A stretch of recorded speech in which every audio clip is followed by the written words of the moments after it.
Live 24/7. This is AGT Live 24/7. আমাদের এই জহর বাল মঞ্চ স্বাধীনোত্তর ভারতবর্ষের মনীষীদের এবং স্বাধীনতার পরবর্তী ভারতবর্ষের বিকাশে যে ভূমিকা আমাদের দেশে রাষ্ট্রনায়কদের তাদেরকে তুলে ধরে তারা আগামী দিন যেন তারা বেড়ে উঠে একটা দেশাত্মবোধক মনোভাব নিয়ে তারা যেন কাজ করে এবং দেশের যে মূল ধর্মনিরপেক্ষতার ভিত্তি, কারণ শিশুরাই একমাত্র সেখানে সবচেয়ে বড় ভূমিকা নিতে পারে, কারণ শিশুকালে তাদের মধ্যে কোনো জাতের বৈষম্য, বর্ণের বৈষম্য, সাম্প্রদায়িক ভেদাভেদ তাদের মনে এটা কখনো দানা বাঁধতে পারে না।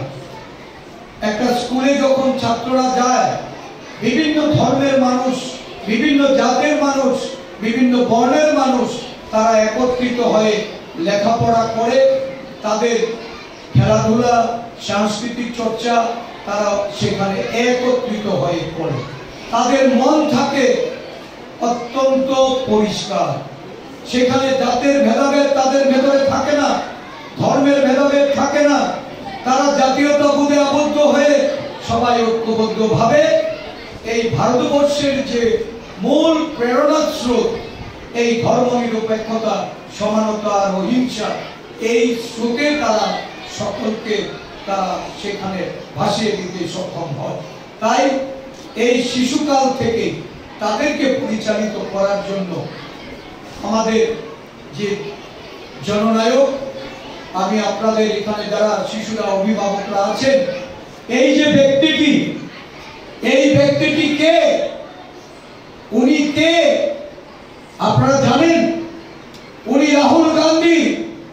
যে রাহুল গান্ধী আজকে দেশব্যাপী জনজাগরণ করে তুলেছেন, সংবিধানকে বাঁচানোর জন্য যিনি লড়াই করছেন, দেশের সমস্ত আদিবাসী, দলিত, পশ্চাৎপদ, অতি পশ্চাৎপদ, সংখ্যালঘু অংশের মানুষের জন্য যিনি রাস্তায় নেমে লড়াই করছেন, দেশের সংবিধানকে বাঁচিয়ে দেশের সমস্ত নাগরিকদের একটা জাতীয় স্রোতের মধ্যে পরিচালিত হওয়ার জন্য যিনি উদ্বুদ্ধ করতে চাইছেন, সেই ব্যক্তিটি হলেন এই রাহুল গান্ধীজি।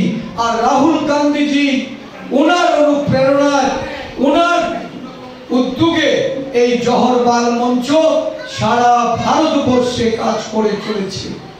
আমাদের রাজ্যে আমরা খুব বেশি সময় হয়নি যে আমাদের শিশুদের নিয়ে আমরা পথ চলা শুরু করেছি। শুনলে অবাক হবেন, এই কেরালা রাজ্য, যে কেরালায় এই জহর বাল মঞ্চের সূচনা, এই জহর বাল মঞ্চের আজকে কেরালা রাজ্যে প্রায় 3 লক্ষর উপরে শিশুরা এই জহর বাল মঞ্চে তিতলি ইউনিটের সদস্য রূপে তারা পরিগণিত হচ্ছে এবং তাদেরকে নিয়ে এই ভারতবর্ষের যে নতুন পথ চলা, নবীন প্রজন্মের যে পথ চলা, কৃষ্টি, সংস্কৃতি এবং আমাদের ঐতিহ্যকে বাঁচানোর জন্য আমাদের যে লড়াই, এই লড়াইটা রাহুল গান্ধীজির নেতৃত্বে সারা দেশব্যাপী সংগঠিত হচ্ছে। সম্মানিত অভিভাবক মণ্ডলী, আমি আপনাদের ধন্যবাদ জানাই, সাধুবাদ জানাই যে আপনারা এগিয়ে এসেছেন। এটা কোনো রাজনৈতিক প্ল্যাটফর্ম নয়, কিন্তু রাজনীতিক আমরা এই শিশুদের নিয়ে এটা আমরা করব না, এটা করতেও চাই না। শিশুদেরকে, তাদেরকে জাতীয়তাবোধে তাদেরকে গড়ে তুলতে হবে, দেশপ্রেমে উদ্বুদ্ধ করতে হবে এবং রাষ্ট্র গঠনে একজন সুনাগরিকের ভূমিকা যেন তারা ভবিষ্যতে গ্রহণ করতে পারে, সেদিক থেকে লক্ষ্য রেখে এই জহর বাল মঞ্চ সারা দেশব্যাপী আমাদের রাজ্যেও কাজ করে চলেছে।